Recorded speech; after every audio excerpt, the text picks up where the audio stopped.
So this is a video about some hard truths that no one in the West seems to be able to accept. But basically, Ukraine has lost this war. It should have never fought it. And the only reason I think it is not, right at this moment, willing to negotiate with Russia to end the slaughter is because the nationalists who came to power in 2014 just cannot admit they've been used. They can't admit that 100,000, 200,000 of their men just got butchered for US geopolitical agendas. Because let's look at the situation here. Ukraine is in ruins. The logistics networks are in ruins. It has been bleeding its troops, at a ridiculous rate, just like Russia. Not reported. For some reason, the West only reports Russian casualties. Ukraine has suffered as many, if not more. It's seriously running out of trained troops. Troops trained by NATO. Vast amounts of conscripts.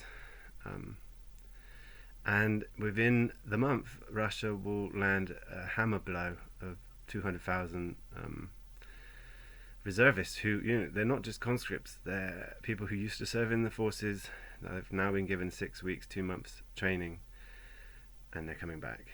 And Ukraine just doesn't have the logistic capabilities, the manpower, or the weapons to resist that kind of hammer blow. They have to end the war, but then they would admit that what have they got? They lost the Donbass, they lost the Crimea, and their country is in ruins, and 150,000 young men have died. All the people who have been brutalized, all the refugees, all the suffering amongst the civilian population. For what? For what? They could have agreed to the Minsk agreements. I think they did want to, actually. I think Zelensky wanted to. Let's rewind it back to before this invasion started. The reality was NATO was moving into Ukraine. Russia wasn't going to lose its only warm sea port in the Crimea. It just wasn't going to lose it.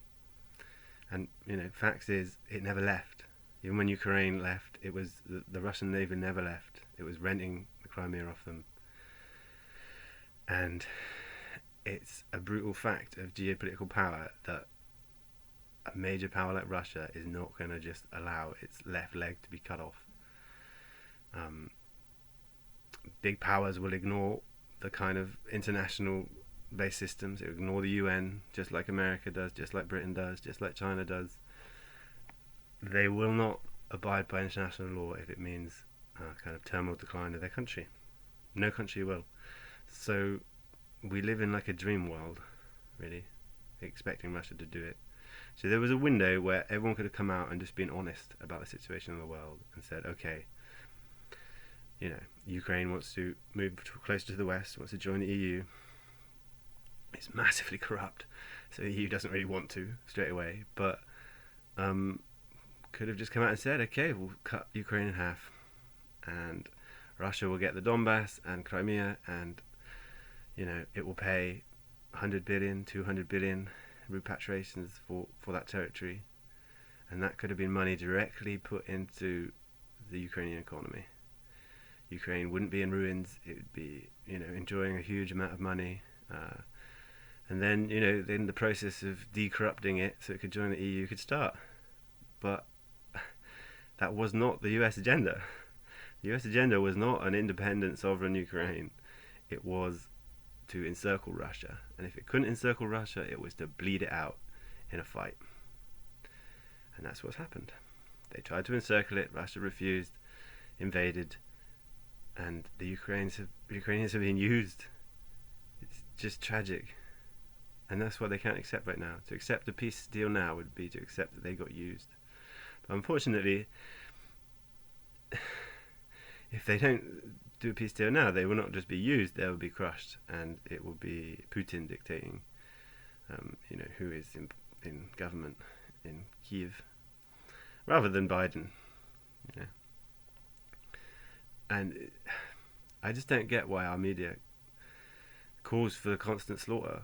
It's sadistic. They're reading in places like The Guardian, calling for Ukraine to win the war, and they don't even seem to realize what that means. It's like you want Ukrainian men to not only defeat the Russian army holding the line in Zaporozhye region, but then move on to the Crimea, which is a fortress.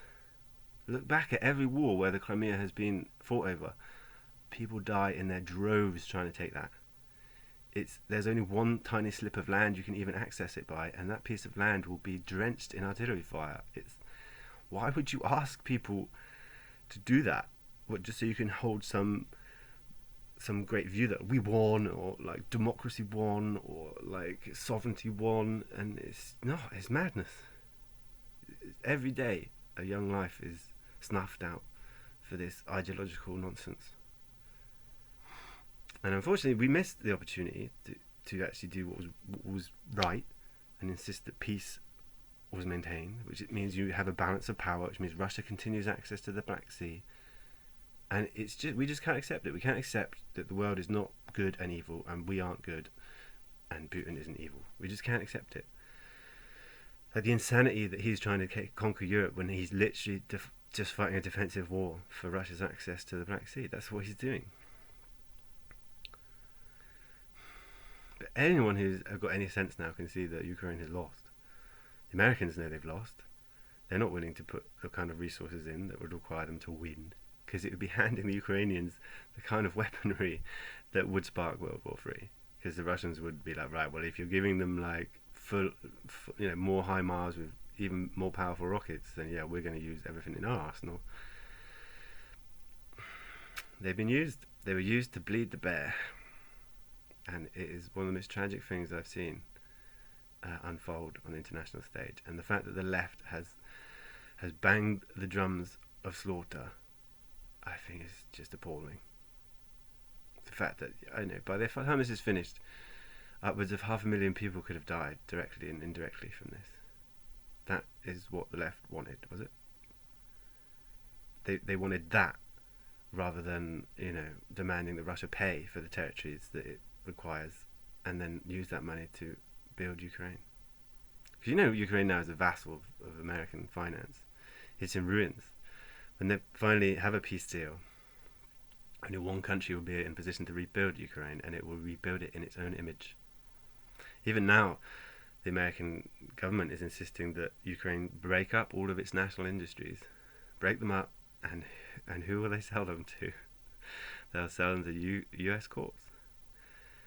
The US was already completely inside the cyber sphere of the Ukrainian state. It had to get in to stop the Russians getting in, but it's in there now.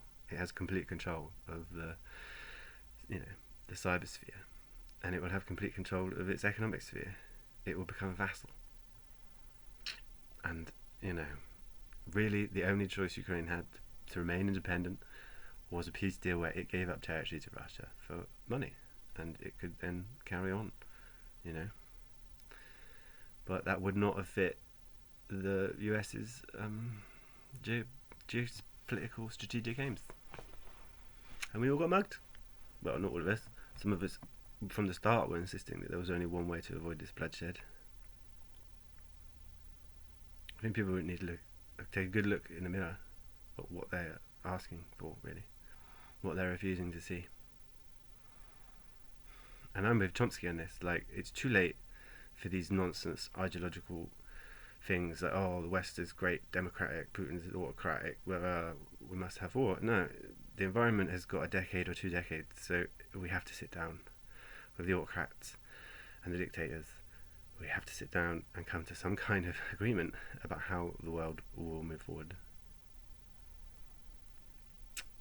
Or, 20 years from now there will only be autocrats because the situation will be so bad that really the only survivable political model will be fascism. It will be wiping out a large enough portion of the human race that the rest can survive. That's what you're voting for today if you are refusing to engage with what needs to be done to stop the collapse of civilizations all across the equator and the exodus and refugee crisis of billions.